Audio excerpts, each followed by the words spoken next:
Hi, my name is Madison, and I'm the marketing executive at the Business Software Center.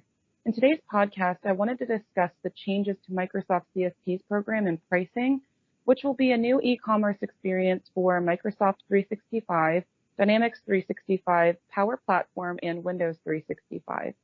To discuss this more, I have guest speaker Ian Nicholls from the SAM Club to help make sense of these changes. So the SAM Club, they're an independent licensing and software asset management consultant with long-term clients in legal, insurance, banking, construction, and other sectors. In 2014, Ian joined the business and is now director and management consultant. Since then, the SAM Club has significantly expanded in its services and in 2016 became a Microsoft Silver partner for software asset management. So Ian, I just want to thank you for joining us today. You have a lot of experience and expertise. And so we're just looking and asking you some questions on understanding the CSP program. Yeah. Hi, Madison. No, thank you for that introduction. Thank you. Oh, yeah, no worries. So just to understand a bit more, I have a few questions to ask. The first one is, what is the CSP program change and what products and prices will be impacted with this change? Okay. The CSP has been around for a little while now, but Microsoft have announced changes coming, starting with effect from October this year, 2021. And it's a new commerce experience for the Microsoft 365, Dynamics 365, and the Power Platform. And basically they're making changes, and it's a bit strange really, some of the changes they're making, because the CSP at the moment is very flexible with enable you to sort of true up and true down on a monthly basis. But Microsoft are bringing in 1 year and 3 year commitments. And what that means is you can decide how many licenses you would like for that term, but you can't true down. So you've got a fixed term for your licenses, but you can only sort of go upwards. You can't go down. They do allow for the monthly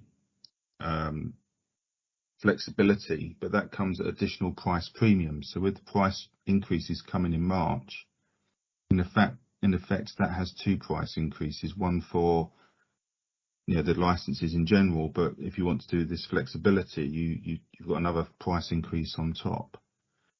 So it's quite important to sort of get sort of control over what you're spending and what licenses you have. They do allow you to sort of do a mixture, so you could do some on a 1 year fixed term, a 3 year fixed term, and you could also have some on a monthly flexibility. So if you've got students, summer students or something like that, or contractors, you could do some as a flexibility. But it's really about getting more control and management over your licenses that you have via the CSP platform. Yeah, I would say that this price change kind of came as a shock to me, honestly. One of the perks I thought of the CSP was, flexing the subscribers up and down.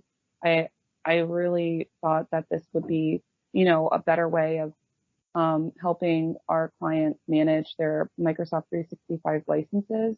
But now that they're being locked our partners are being locked into these contracts. I mean, I understand it is optional and you can blend short-term and long-term offers and stuff like that. But I would say that this change wasn't what I was expecting. It was a bit of a surprise, especially with COVID, right on the back of COVID, where people have been on furlough and things like that. To suddenly have this come out as a change was a bit of a shock. I mean, the price increase, okay, I can understand that a little bit, and it's only on the 365 E3 side. They're not doing it on the E5. And they've actually moved some of the products like audio conferencing, and the Defender Endpoint is being split into Plan 1 and Plan 2, and Plan 1 is going into the E3, and the audio conferencing is going into the E3 as well. So they're moving some of the products into the E3, which justifies a little bit about the price increase. But it's a hard one for people to take, I think. And also, I suppose the cynic in me as well is looking at the price difference between the E3 and the E5 is reducing, and it's going to tempt more people to make the step up to the E5 license. And then I can sort of see maybe in a couple of years' time, Microsoft increasing the price on the E5 side. So I think it's very much a time for people to sort of reflect on what they have on the M365 licensing, and to make sure that they have the licenses in order, to make sure that they're consuming them correctly and not overpaying for what they're using. So you think that this was an incentive by Microsoft just to make sure people are actually using the licenses that they're paying for? Yes, but it's making sure companies that are using these licenses have control themselves. Are they making sure that when they have leavers and joiners that they are removing licenses from people at the right times? Are they doing the analysis to make sure that people actually do need an E3 license? Have they understood exactly what they need, and are they using everything correctly? Are there things in the E5 or E3 license that they can use, which that they're paying for as part of that, but they're also paying for another product they could potentially remove that they're paying additional for? So it's a time I think, for everybody to take a step back and reflect on what they're using, and to gain control on their licenses. I think that's a really good way of looking at it and putting it, especially with the new year coming around and these changes coming next year in early March. I think now is a good time, now that businesses are now doing the hybrid option of going into the office, working from home, and there's becoming a little bit more stability with, the whole hybrid remote working situation. It's really important to just kind of take inventory, see exactly where you're at. Now, as far as the price premium, do you know any information about that? Can you explain that a bit more with these changes? Yeah, that's the price premiums with with the monthly fluctuations. So you've got control over truing up or truing down each month, and the price premium is there because Microsoft allowing that fluctuation. So it's an additional, in a way, it's an additional price increase into the one that's coming. So that's really what the price premium is. You can sort of commit to the 1 and 3 year terms, which gives you the price without the premium. But if you want that additional ability to sort of fluctuate up and down each month, then it does come at an additional cost. And I just see here that there is no minimum seat count for 3-year terms, which would benefit, I guess, different companies in different ways. Yeah, and that is one of the benefits that I see from the changes. Microsoft, about 5 years ago, increased the seat count for an enterprise agreement from 250 seats to 500. And there's been rumours circulating for a few years now that Microsoft might increase that number of seats again, whether it's 1,000 or to get rid of the level A up to 2,400 seats. There's been those sort of rumours have circulated for a while. But with these changes coming in, where they're offering 1 and 3 year fixed term pricing on the CSP, that does sort of make you wonder if those rumours are starting to sort of circulate again with more of a with more truth on them. But there's nothing. I've not heard anything that's concrete on that as yet.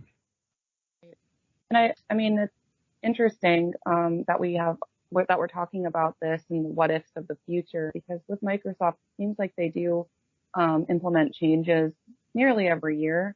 So I think this is just something we're gonna have to keep track of, and then just inform everybody if there are any additional changes. But as far as changes that are coming out in March, how can the SAM Club help those who are dealing with these changes? Well, that's a good question. And it's actually something we've been doing with with yourselves with the Smarter SaaS product is looking at how people are using their Microsoft 365 licenses, doing the analysis and trying to find where they can reduce some of the cost, either whether it's through reharvesting, where they've had people that have left and they haven't switched off that license, whether people are not using the full E3 license, could they go to an E1 license, whether they have some licenses for sort of application specific, but they've got the whole E3 license, M365 E3 license assigned to it, when all they need is an Outlook license, for example. So it's looking at what people are doing and trying to find ways to cut that expenditure. And we've been, with yourselves, we've been looking at the Smarter SaaS application and using that to help some of our clients find some of these savings. Yeah, I think that our Smarter SaaS product is really excellent when it comes to just kind of taking inventory and understanding, like getting a snapshot of where you're at with your Microsoft 365 subscriptions. And I would say for businesses that maybe don't have the capacity for their IT to track and monitor their software, it's better to get, a SAM consultant or a SAM tracking tool, something to help get you in the situation where you know what you're doing. And this could help your IT budget in the long run, and help you stay on target with your financial goals for the future. Not managing your software is a pretty risky mistake. For instance, if you're a retailer, you're going to take inventory of the clothing that you have, or if you work at a restaurant, you take inventory of the food that you're going to serve. Software is the same thing. You have to take inventory of it to kind of know where you're at and know what you need and know where you're going to go to go along with the company goals. So, we've been developing Smarter SaaS for quite some time, and we made some changes during the lockdown because we noticed an increase of remote working. So Smarter SaaS doesn't just take inventory, but it offers compliance features as well. And we're looking to add more changes to benefit those who are now part of the CSP changes to the program.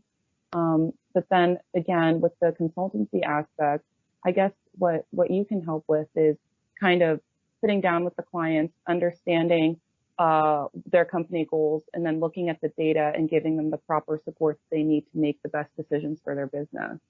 Yeah, correct. I mean, software costs always go up, and it's about managing that.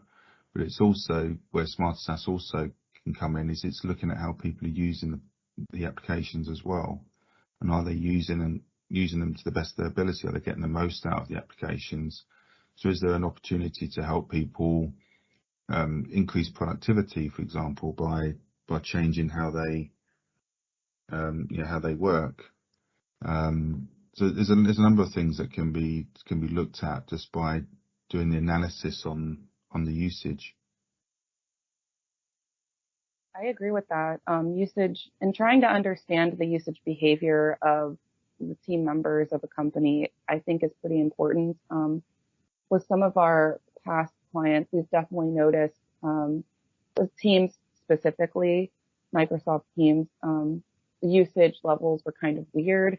Some were using it, some weren't. And so you have to ask the questions, okay, well, exactly why aren't they using this application? Is it because they're not trained on it, they don't know how to use it, or is it because they're using something else? Most of the time, it's one of those two. So we offer different ways of educating them on how to use it, or kind of phasing out an older solution like, say, Skype for Business, and utilizing the Teams that's included with their licensing.